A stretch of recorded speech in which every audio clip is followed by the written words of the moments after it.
Morning students. Next filter है LC filter, L section और inductor input filter. Series inductor filter suitable नहीं है application के लिए because load resistance is very high. उस दे नाल अपना जिहड़ा रिपल फैक्टर है रिपल इनक्रीज कर रहा है लोड रजिस्टेंस के नाल। इस केस दे विच रिपल फैक्टर डिक्रीज करेगा with an increase in load resistance. A combination of these two filter into a choke input or L section filter should then make the ripple independent of load resistance। इस दे विच जिहड़ा ripple factor है independent हैगा load resistance दे उपर। An LC filter with a full wave rectifier is shown. Full wave rectifier दे विच दो डायोड यूज़ कीते आपां। फिर इनपुट हैगी है across transformer, output corresponding to load resistance. Load resistance दे नाल पैरेलल दे विच आपां लगाया एक कैपेसिटर। ठीक है,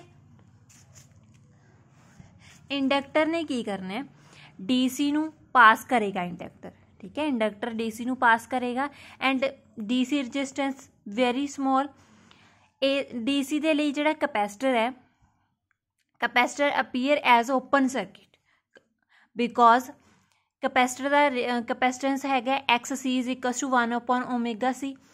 ओमेगा की आप वैल्यू पुट कर सकते हैं 2πf इंटू सी।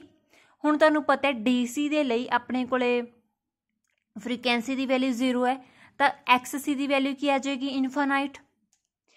दैन वो वाला कैपेसिटर डी सी के लिए ओपन सर्किट का काम करेगा तो सारी जी डी सी है पास किस दे विचों होएगी अपने को लोड रजिस्टेंस RL दे विचों।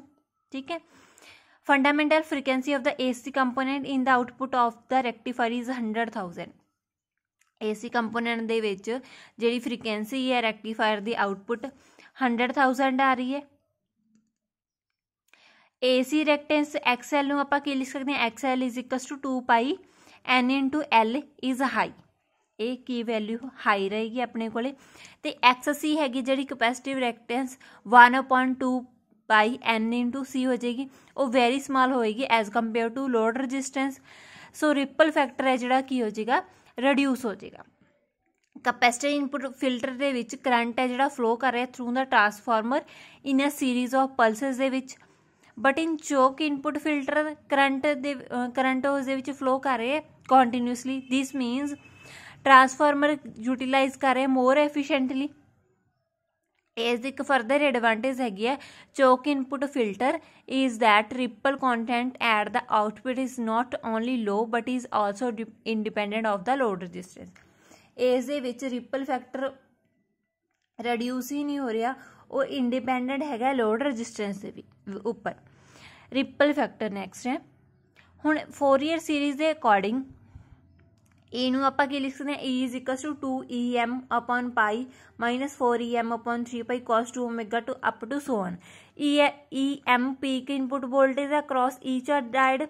दैन जिहड़ी फर्स्ट टर्म है उस नूं लिख सकते हैं आपां EDC is equal to 2em/π। IDC की वैल्यू कैलकुलेट करांगे DC आउटपुट करंट की 2em/π RL। सैकेंड ते जिहड़ी थर्ड कंपोनेंट है वो रिप्रजेंट कर रहे सैकेंड ते फोर्थ हारमोनिक्स नूं।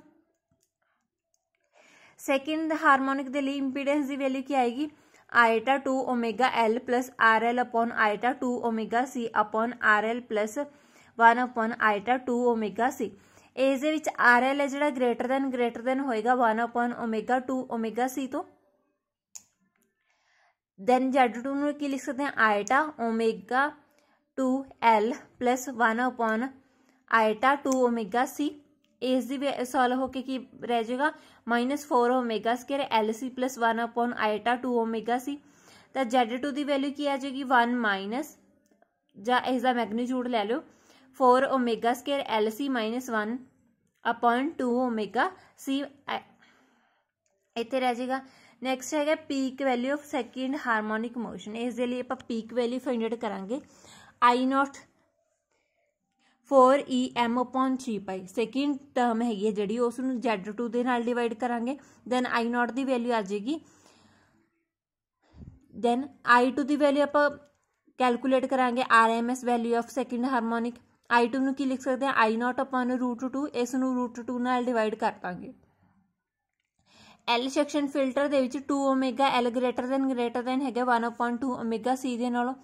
ਦੈਨ I2 ਨੂੰ ਲਿਖ ਸਕਦੇ ਹਾਂ is equal to √2 EM upon 3 pi omega L। Similar way ਦੇ ਨਾਲ RMS ਵੈਲਿਊ ਆ ਜਾਏਗੀ 4th ਹਾਰਮੋਨਿਕ ਕਰੰਟ ਦੇ ਲਈ, ਉਹ ਹੈਗੇ √2 EM upon 30 ਪਾਈ ਓਮੇਗਾ L। अगर आप E2 ਤੇ E4 ਦੀ ਵੈਲਿਊਜ਼ ਕੈਲਕੂਲੇਟ ਕਰਨੀ ਹੈ, AC ਵੋਲਟੇਜ ਦੀ ਵੈਲਿਊ ਕੈਲਕੂਲੇਟ ਕਰਾਂਗੇ। I2 ਨੂੰ ਮਲਟੀਪਲਾਈ ਕਰਾਂਗੇ XC ਦੇ ਨਾਲ, ਕੈਪੈਸਿਟੈਂਸ ਦੇ ਨਾਲ √2 EM upon 3 pi omega L into 1/2 omega C। E2 ਦੀ ਵੈਲਿਊ ਆ ਜਾਏਗੀ √2 EM upon 6 pi omega square L into C। Similar way ਦੇ ਨਾਲ E4 ਦੀ ਵੈਲਿਊ ਆ ਜਾਏਗੀ √2 EM upon 120 ਪਾਈ ਓਮੇਗਾ ਸਕੁਏਅਰ LC। ਜਦੋਂ ਦੋਨਾਂ ਨੂੰ ਆਪਾਂ ਡਿਵਾਈਡ ਕਰਾਂਗੇ ਦੈਨ ਕਿਸ ਦੇ ਇਕੁਅਲ ਆ ਜਾਏਗਾ 0.05। E4 is equal to 0.05 E2। Voltage ਹੈਗੀ ਹੈ ਜਿਹੜੀ 4th ਹਾਰਮੋਨਿਕ ਦੇ ਵਿੱਚ ਉਹ 5% ਹੈਗੀ ਹੈ ਸੈਕਿੰਡ ਹਾਰਮੋਨਿਕ ਦਾ। Ripple factor gamma is equal to EAC upon EDC। ਇਸ ਨੂੰ ਲਿਖ ਸਕਦੇ ਹਾਂ E2 upon EDC। E2 ਨੂੰ ਆਪਾਂ EDC ਦੇ ਨਾਲ ਡਿਵਾਈਡ ਕਰਾਂਗੇ ਦੈਨ ਕੀ ਰਹਿ ਜਾਏਗਾ √2 upon 12 ਓਮੇਗਾ ਸਕੁਏਅਰ LC। ਇਸ ਨੂੰ ਲਿਖ ਸਕਦੇ ਹਾਂ ਆਪਾਂ 0.47 into 1/4 omega square into LC। Ripple factor ਹੈ ਉਹ ਇੰਡੀਪੈਂਡੈਂਟ ਹੈਗਾ ਲੋਡ ਰਜਿਸਟੈਂਸ ਦੇ RL ਦੇ ਇੰਡੀਪੈਂਡੈਂਟ ਹੈ। ਓਮੇਗਾ T ਤੇ I ਦੇ ਵਿੱਚ ਵੇਰੀਏਸ਼ਨ ਦੇਖੀਏ ਜੇ ਆਪਾਂ ਤਾਂ ਆਊਟ ਜਿਹੜੀ ਰੈਕਟੀਫਾਈਡ ਪੀਕ ਹੈ ਇਹ ਵਾਲੀ ਰੈਕਟੀ ਵਿਦਆਊਟ ਫਿਲਟਰ ਦੇ ਨਾਲ ਹੈਗੀ ਹੈ, ਇਹ ਵਾਲੀ ਆਪਣੇ ਕੋਲੇ ਕੀ ਹੈ ਇਸ ਤਰੀਕੇ ਨਾਲ ਪੀਕ ਆ ਰਹੀ ਹੈ output of LC filter the. Next ਹੈਗਾ ਵੋਲਟੇਜ ਰੈਗੂਲੇਸ਼ਨ। ਵੋਲਟੇਜ ਰੈਗੂਲੇਸ਼ਨ ਦੇ ਵਿੱਚ ਕਰੰਟ ਹੈਗਾ ਜਿਹੜਾ ਆਊਟਪੁੱਟ LC ਫਿਲਟਰ ਦੀ ਉਹ ਸ਼ੋ ਕੀ ਕਰ ਰਹੀ ਹੈ current does not fall to 0 during any portion of voltage. Current ਆਪਣਾ ਫਾਲ ਨਹੀਂ ਕਰੇਗਾ 0 ਤੱਕ। IMAC ਦੀ ਵੈਲਿਊ ਲੈਸ ਦੈਨ ਹੋਏਗੀ IDC ਦੇ ਨਾਲੋਂ। ਇੱਥੇ ਆਪਾਂ ਵੈਲਿਊਜ਼ ਪੁੱਟ ਕਰਾਂਗੇ ਤਾਂ L ਇਜ਼ ਇਕੁਅਲ ਟੂ ਔਰ ਗ੍ਰੇਟਰ ਦੈਨ ਹੋਏਗਾ RL upon 3 ਓਮੇਗਾ ਦੇ ਨਾਲ। ਅਗਰ ਆਪਾਂ ਇਸ ਦੇ ਵਿੱਚ ਕਰਵ ਡਰਾ ਕਰੀਏ, ਠੀਕ ਹੈ, ਰੈਗੂਲੇਸ਼ਨ ਕਰਵ ਡਰਾ ਕਰੀਏ ਕਰੰਟ ਦੀ ਜਿਸ ਦੇ ਵਿੱਚ RL ਦੀ ਵੈਲਿਊ ਕੌਨਸਟੈਂਟ ਹੈ ਤੇ L ਆਪਣਾ ਵੇਰੀ ਕਰ ਰਿਹਾ। ਜਦੋਂ L ਦੀ ਵੈਲਿਊ 0 ਹੈ ਤਾਂ ਫਿਲਟਰ ਸਿੰਪਲ ਕੈਪੈਸਿਟਰ ਦੀ ਤਰ੍ਹਾਂ ਬਿਹੇਵ ਕਰੇਗਾ ਤੇ ਆਊਟਪੁੱਟ ਹੈਗੀ ਜਿਹੜੀ DC ਵੋਲਟੇਜ ਉਹ ਆਲਮੋਸਟ ਇਕੁਅਲ ਟੂ ਹੋਏਗੀ EM ਦੇ। ਜਿਵੇਂ ਜਿਵੇਂ L ਦੀ ਵੈਲਿਊ ਇਨਕਰੀਜ਼ ਕਰ ਰਹੀ ਹੈ ਆਊਟਪੁੱਟ DC ਵੋਲਟੇਜ ਉਹ ਡਿਕਰੀਜ਼ ਕਰੇਗੀ। ਜਦੋਂ L ਦੀ ਵੈਲਿਊ ਗ੍ਰੇਟਰ ਦੈਨ ਹੈਗੀ ਕ੍ਰਿਟੀਕਲ ਵੈਲਿਊ ਦੇ ਨਾਲੋਂ RL upon 3 ਓਮੇਗਾ ਦੇ ਨਾਲੋਂ ਦੈਨ ਵੋਲਟੇਜ ਦੇ ਵਿੱਚ ਕੋਈ ਵੀ ਚੇਂਜ ਨਹੀਂ ਆ ਰਿਹਾ। ਉਸ ਤੋਂ ਬਾਅਦ ਹੈਗਾ ਕੈਪੈਸਿਟਰ ਇਨਪੁੱਟ ਫਿਲਟਰ ਔਰ ਪਾਈ ਸੈਕਸ਼ਨ ਫਿਲਟਰ। पाई फिल्टर और कंबीनेशन ऑफ कैपेसिटर फिल्टर और L सैक्शन फिल्टर, ठीक है। पाई सैक्शन है जिहड़ा कंबीनेशन है कैपेसिटर फिल्टर का ते L सैक्शन फिल्टर का। ये शो किया होया डायग्राम दे विच फुल वेव रैक्टीफायर दे लई। इस नूं आपां पाई फिल्टर क्यों बोल रहे हैं क्योंकि ये रिजैम्बल कर रही है जिहड़ा आपां ग्रीक लैटर देखते हैं पाई उस दी तरह रिजैम्बल है, बिल्कुल उस दी तरह दिख रहा आपां नूं, इसे करके इस नूं आपां पाई फिल्टर बोलते हैं। पाई सैक्शन फिल्टर दे विच की है जो वोल्टेज हायर दैन होगी obtainable with L section is required than L section आप रिक्वायर करांगे। इस दे विच दो अपने कोले फिल्टर दो कैपेसिटर आ जाएंगे C1 across the rectifier output, एक चोक लगे L इन सीरीज दे विच ते अनदर कैपेसिटर आप यूज किया C2 कनैक्टेड अक्रॉस लोड दे नाल लगाया होया।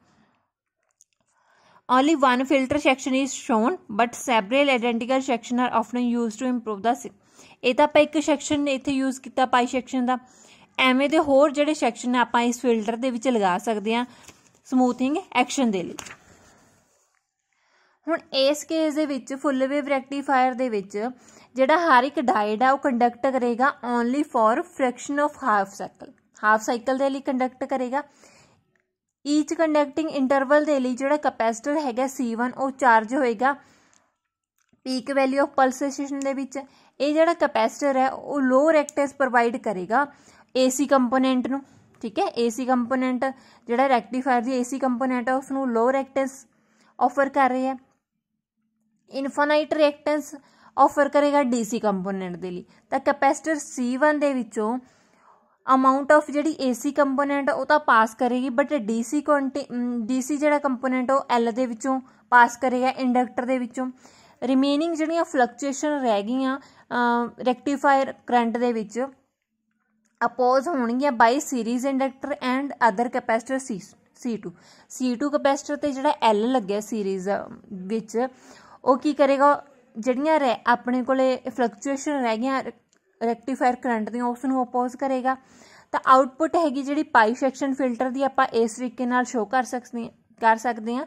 ਪਲਸੇਸ਼ਨ output voltage with filter lie near ਦਾ peak of rectifier output voltage without filter ਤੋਂ ਜਿਹੜੀ ਆਪਣੀ ਇਹ ਵਾਲੀ ਆਊਟਪੁੱਟ ਆ ਰਹੀ ਹੈ ਫਿਲਟਰ ਲਗਾ ਕੇ ਵੀ ਬਿਲਕੁਲ ਸੇਮ ਪੀਕ ਤੇ ਉਹ ਕੀ ਹੈ ਆ ਰਹੀ ਹੈ, ਮਤਲਬ ਨੀਅਰ ਹੈਗੇ ਰੈਕਟੀਫਾਇਰ ਆਊਟਪੁੱਟ ਵੋਲਟੇਜ। ਜਦੋਂ ਆਪਾਂ ਫਿਲਟਰ ਨਹੀਂ ਲਗਾਇਆ ਤਾਂ ਪਾਈ ਸੈਕਸ਼ਨ ਫਿਲਟਰ ਹੈਗਾ ਜਿਹੜਾ ਪ੍ਰੋਡਿਊਸ ਕਰੇਗਾ ਯੂਨੀਡਾਇਰੈਕਸ਼ਨਲ ਆਊਟਪੁੱਟ ਵੋਲਟੇਜ ਨੂੰ ਤੇ ਨੈਗਲੀਜੀਬਲ ਰਿਪਲ ਦੇ ਨਾਲ। Ripple factor gamma pi is equal to ਕਿਸ ਦੇ, gamma C into gamma L ਦੇ। ਗਾਮਾ C ਦੀ ਵੈਲਿਊ ਹੈਗੀ π/2 into √3 omega C1 RL। Omega L ਦੀ ਵੈਲਿਊ ਹੈਗੀ √2/3 ਇੰਟੂ 1/4 ਓਮੇਗਾ ਸਕੁਅਰ LC2। ਦੋਨਾਂ ਦੀਆਂ ਵੈਲਿਊਜ਼ ਆਪਾਂ ਇਹ ਵਾਲੀ ਇਕੁਏਸ਼ਨ ਦੇ ਵਿੱਚ ਸਬਸਟੀਟਿਊਟ ਕਰਾਂਗੇ। ਦੈਨ ਓਮੇਗਾ ਪਾਈ ਨੂੰ ਗਾਮਾ ਪਾਈ ਨੂੰ ਆਪਾਂ ਕੀ ਲਿਖ ਸਕਦੇ ਹਾਂ 0.854/8 omega cube L C1 C2 into RL। ਠੀਕ ਹੈ, ਇਹ ਵਾਲਾ ਆ ਗਿਆ। ਹੁਣ ਇਹ ਵਾਲੀ ਇਕੁਏਸ਼ਨ ਦੇ ਅਕੋਰਡਿੰਗ ਜਿਹੜਾ ਰਿਪਲ ਫੈਕਟਰ ਉਹ ਇਨਕਰੀਜ਼ ਕਰੇਗਾ ਜਿਵੇਂ ਜਿਵੇਂ ਆਪਣਾ ਜਿਹੜਾ ਲੋਡ ਰੈਜ਼ਿਸਟੈਂਸ ਹੈ ਡਿਕਰੀਜ਼ ਕਰੇਗਾ।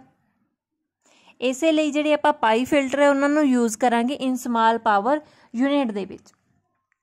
ਨੈਕਸਟ ਜਦੋਂ ਸੀਰੀਜ਼ ਇੰਡਕਟਰ ਦੇ ਜਿਹੜੇ ਮੇਨ ਡਿਸਐਡਵਾਂਟੇਜ ਕੀ ਹੈ, ਇੱਕ ਤਾਂ ਉਸਦਾ ਕੋਸਟ, ਵੇਟ ਤੇ ਜਿਹੜਾ ਸਾਈਜ਼ ਹੈ ਤੇ ਐਕਸਟਰਨਲ ਫੀਲਡ ਜਿਹੜਾ ਪ੍ਰੋਡਿਊਸ ਹੋ ਰਿਹਾ ਉਸ ਦੇ ਵਿੱਚ ਕੁਝ ਡਿਸਐਡਵਾਂਟੇਜ ਹੈ ਸੀਰੀਜ਼ ਇੰਡਕਟਰ ਦੇ ਵਿੱਚ।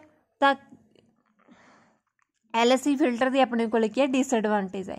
ਹੋਰ ਇਸ ਦੀ ਜਿਹੜੀਆਂ ਇਹ ਵਾਲੀਆਂ ਡਿਸਐਡਵਾਂਟੇਜ ਹੈ ਉਸ ਨੂੰ ਆਪਾਂ ਰਿਪਲੇਸ ਕਰਦੇ ਹਾਂ ਸੀਰੀਜ਼ ਰਜਿਸਟਰ ਦੇ ਨਾਲ, ਇੱਕ ਰਜਿਸਟਰ ਹੋਰ ਐਡ ਕਰ ਸਕਦੇ ਹਾਂ। ਦੈਨ ਉਹ ਵਾਲਾ ਜਿਹੜਾ ਫਿਲਟਰ ਬਣ ਜਾਏਗਾ ਕੈਪੈਸਿਟਰ ਇਨਪੁੱਟ RC ਫਿਲਟਰ ਕਹਾਂਗੇ ਆਪਾਂ ਉਸ ਨੂੰ। ਇਸ ਦੀ ਡਿਸਐਡਵਾਂਟੇਜ ਕੀ ਹੈ, DC ਵੋਲਟੇਜ ਡ੍ਰੌਪ ਹੋਣ ਦੇ ਨਾਲ ਠੀਕ ਹੈ ਉਹ ਕੀ ਹੋ ਜਾਏਗਾ ਵੋਲਟੇਜ ਜਿਹੜੀ ਰੈਗੂਲੇਸ਼ਨ ਹੈ ਉਹ ਪੂਅਰ ਹੋ ਜਾਏਗੀ। ਇਹ ਵਾਲੀ ਜਿਹੜੀ ਵੋਲਟੇਜ ਰੈਗੂਲੇਸ਼ਨ ਹੈਗੀ ਹੈ ਪੂਅਰ ਹੋਣ ਦੇ ਇਸ ਦੇ ਕੁਝ ਨਾ ਕੁਝ ਰੀਜ਼ਨ ਹੋ ਸਕਦੇ ਆ ਫਿਲਟਰ ਦੇ ਵਿੱਚ।